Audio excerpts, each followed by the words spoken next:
Hello guys, More say.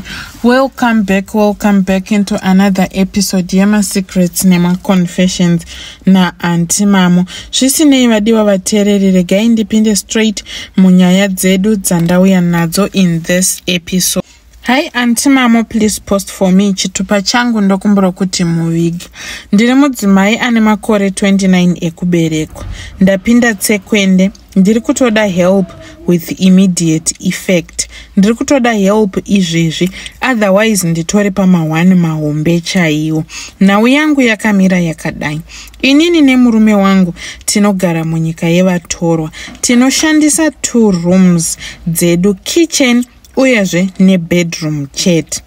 Saka murume wangu akatora baba munini vanga vachangobva kunyora form 6 kumusha. Vakashayirwa mari yekuti vange vachienderera kumberi nechikoro. Ndokubva murume wangu ati beta tivatore auye avatsvagire basa kunoku rather than kuti vagare vari kumusha ikoko. Baba munini vakauya kuno uku ndokubva tatanga kugara navo. Murume wangu inini anoshandira kune rimwe guta. Anoita zvekudzoka after 2 weeks, sometimes iwo kana ari mudhuze anodzoka even after 1 week. Saka painge achinda kubasa pese apa, inini ndindaisara nababa munini.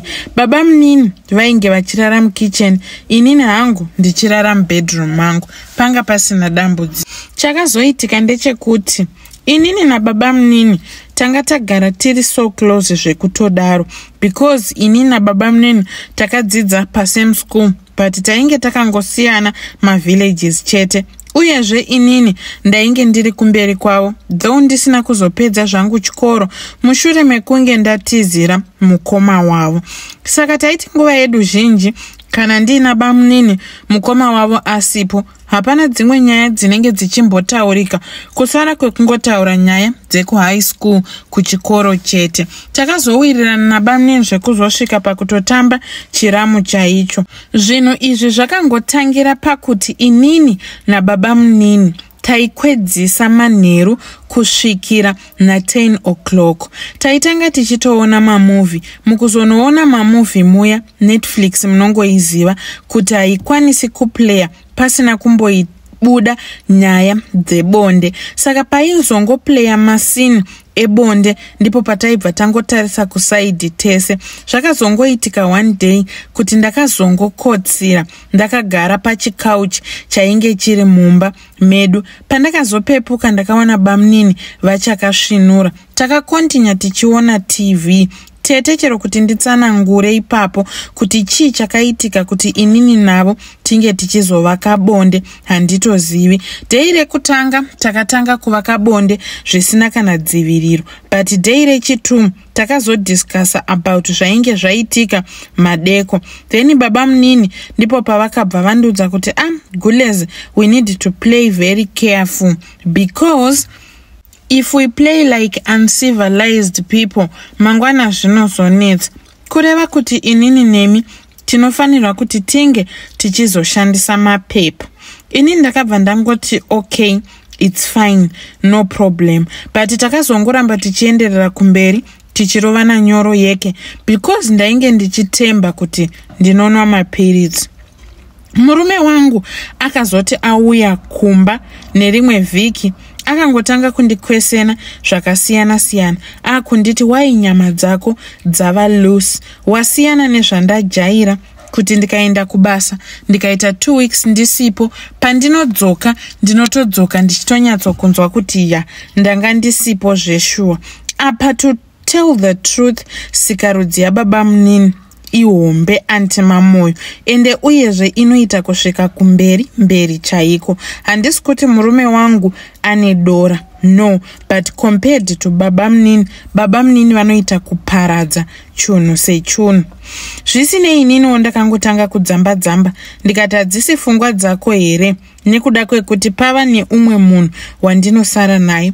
But murume wangu akangoti mazuva ano ndiri kuti kana ndichipinda ndinotongoita kuwira chaiko. what's going on. Ende pamwe pacho murume wangu aizouya Friday manheru, apa Friday masikati yacho tahwera zvedu tichita yese nabamunini, saka aizongowanawo kwakati haradada kwakashama. Murume wangu akabva atanga kundisuspect, but haana kana kumbogara aratidza seriousness mazviri. Ini ndakangotyoka, akabva angoti it's fine, no problem, as long as usina zvauri kuita it's fine, but kana pane whatever chauri kuita nziva kuti zvichabuda pachena. So inini I thought kuti maybe iye achaita zvekuti taimira agozotibata. Nyamba inini handina kuziva kuti murume wangu ane zvaakaita, saka zvakazoitika ndezvekudai. Inini nabamunini takabva tazongopanana chitsidzo chekuti regai tinge tichishandisa maprotector. Babamunini vakanotenga maprotector ndokubva vauya nawo. Vauya nemaprotector, takashandisa protector. Tichipedza kuita bonde ndokuwana kuti yo protector riya rasarira mukati. Tete ndakarohwa nehana, ndakabva ndangoti no problem.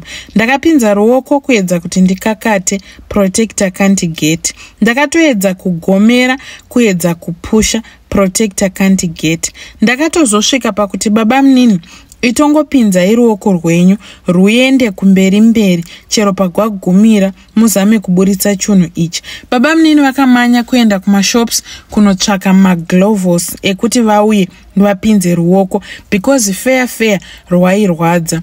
Vakauya nawo maglovos vakaedza kupinza kuti vanyurure, but tete hapana kana chakabuda zvamuchose.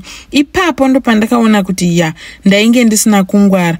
Jesu idombo, tese takati zoto kupusa zvekushaya kana pekubata. Tatraya everything chatinokwanisa. Ndatoedza kuenda kuskani chaiko nemari yandanga ndakachengetesewa nemurume because tiri kufanirwa kuti tigozoenda kumusha ipapa muna August. Kune makuva ari kuvakirwa. Ndaenda kuskani kumadhokotera kuti vaende vanondiongorora vanditarise, but they can't find anything. Handitoziviwo kuti ndoita sei kana kuti ndizive kuti iro protector racho riri pai. Apa murume hapo atori out nebasa. Ndiri kutotya kuti izvezvi paanodzoka ndinouya ndichimuudza kuti kudini, ndinouya ndichiti chii, uyezve handizivi kuti time yatichanosangana inini naye tichivaka bonde chinyi chichaitika pabepa riya. And I just feel like kuti munhu uyu anenge akatonditeya. Zvirikowo here zvakadaro zvekuti unoita bonde protector rosarira mukati rotsvakwa zvekutoshayikwa chaiko. Tete ndiri kukumbirawo help with immediate effect. Nditori panguva yakaoma every day kungopinza maoko chete ndichiti zvimwe pada ndichariwana. Kugomera uku ndaneta nekupusha. Ndakuze ndakutorwadziwa mukati mangu nekuramba ndichingogomera ndichisunda ndichiti zvimwe kuda richabuda, but harina kana promise kana kuti chandingati chivimbiso chekuratidza kuti pane chinogona kubuda. In fact hapana kana chinotoonekwa because kuchipatara takatobvako. Vadiwa vaterere, zvakaoma. Ndiyo yanga iri confession ya Heidi. Zvisinei, you can tell us what you think. Inini handisati ndakambozvinzwa zvakadai, but I suspect kuti maybe murume wenyu pane zvaakaita. Handizivi nini. Handizivi kana kune mhando yakaita seiyoyo yerunyoka, but sometimes Mwari anenge achida kungokunyadzisai kuti zvamunenge muchiita zvingowanikwa nekubuda pachena. Ndipo paanobva azoti iye murume wako achisvika time yamunovaka bonde iya achipedza, then paanovhomora robva rateverawo.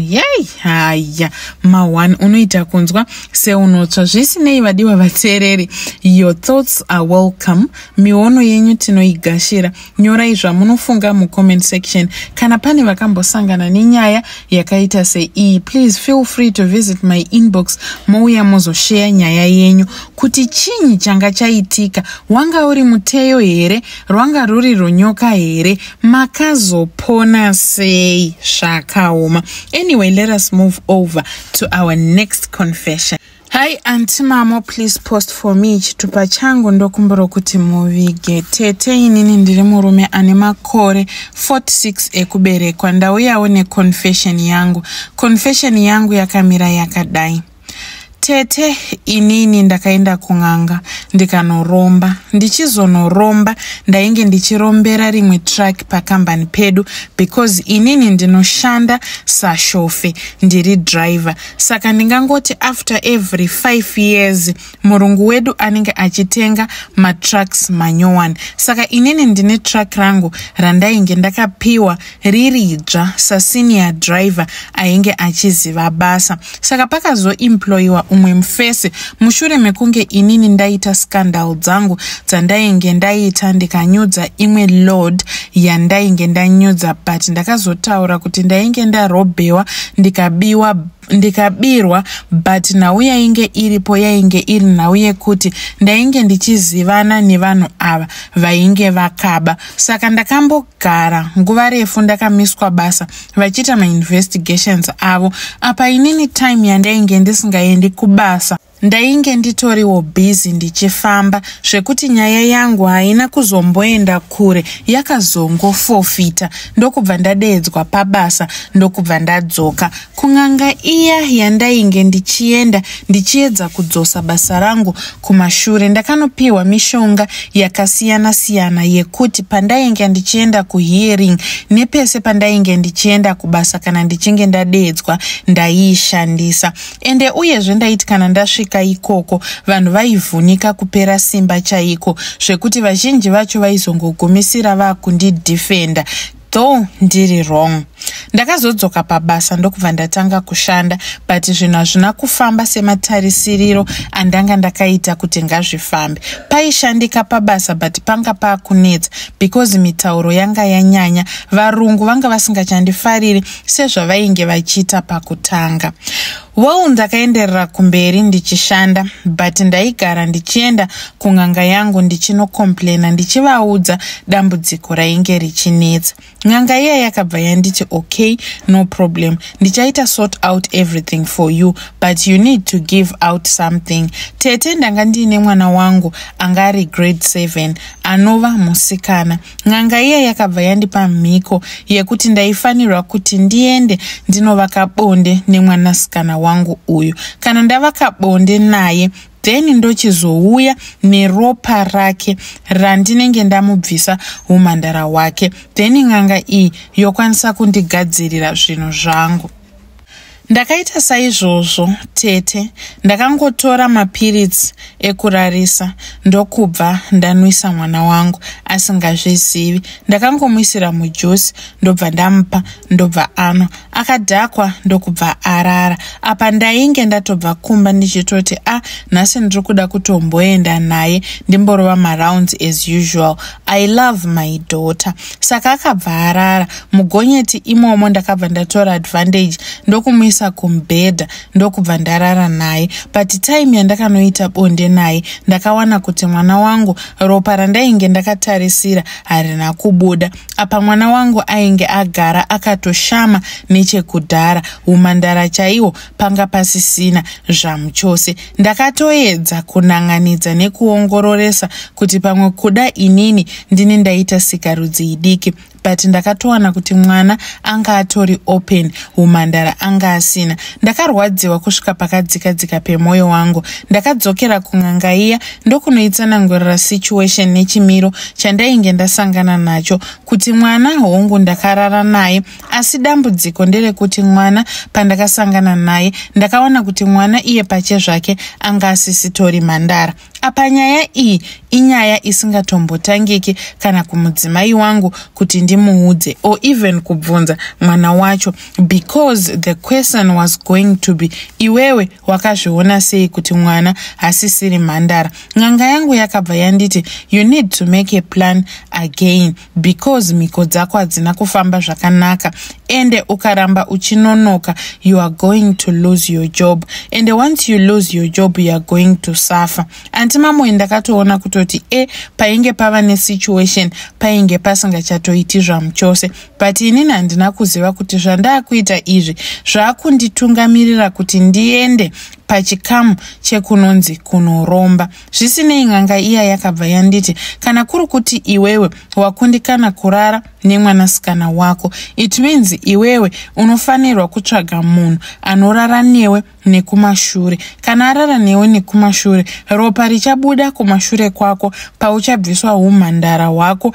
hwekusimtu, unofanira kuripukuta wobva wauya naro pano. Still zvese izvozvo zvainge zvakaoma, because in my life I never imagined ndichivhurira mumwe murume magadziko angu kuti ange achirara neni. Ndakatraya kuzvimaketa kutsvaka magrupu engochani paWhatsApp uyezve nepamafacebook, but handina vanhu vandakatombowana vainge vari serious. Uyezve vanhu vazhinji vaingonditi vakanditi send your pic ndikavatumira vaindirejecta because of my body. Hameno varume vanoita zveungochani havadi varume vakaita madhafu, so vane mazigaro mazihombe, because vaingondudza chikonzero chekuti vanhu vakaita semi munonetsera kuti sevanhurume hamunyatsogona kusuka magadziko enyu, uyezve munenge muine vhudzi rinocheka kumashure. Saka I got rejected so many times zvekuti time yangu yekuti ndinge ndichinosubmita miko dzangu yakazosvika pakukwana. Pakakwana time iyoyo tete, mhuri yangu yakatanga kukoromoka, vana vakangotanga kurwara, vamwewo ndevaitaika njere. Makambozvionepi zvekuti mwana ane 5 years dzekuberekwa anosvika pachikamu chekurasika njere? Kana ari semudzimai wangu handitombotsananguri, akapenga kudhunya kuti ware chaiko. Zvinhu izvi hazvina kuperera mumba mangu, but zvakatobatawo nevamwe vemudzinza medu, zvekuti vanhu vakatozogumisira vakundinongedzera kuti muroyi. Ndakaenda kuna sekuru vaya ndichida kunovapa zvacho zvavainge vakambondipa kuti ndishandise nekuzviripa, but vakazviramba, vakati ivo mishonga yavo haidzoki iri yega, inotoda mombe, ende vaitaura kuti mishonga yavo kuti vaigamuchire vari kuda mombe dzinosvika 20. Apa inini mombe dzacho dzinosvika ku20 ikoko handitomborina kana nedanga. Apa musha vana vanorwara, vamwe vanopenga njere, vose ivavo vari kuda kuti vange vachizonorapiswa. Naimi mari yacho ndinoiwana kupi? I'm suffering, ndiri kutostrugula. Pabasa ndangoramba ndakashingirira, but kana iri sesalary mari chaiyo haichatombouyi zvamuchose, kwakutongoshandira mahara. Kana pari sepamba hapatombogariki, ngori dzoto mheri chaiyo day and night. Please ndokumbira mundibatsirewo, ndichange ndiri mucomment section. Vadiwa vatereri ndo yanga iri confession ya Heidi. Zvisinei, tell us what you think in the comment section. Zvakaoma, ngatisanganei zvekare mune zvimwe zvirongwa zvinotevera. Don't forget to comment, like uyezve nekusubscribe.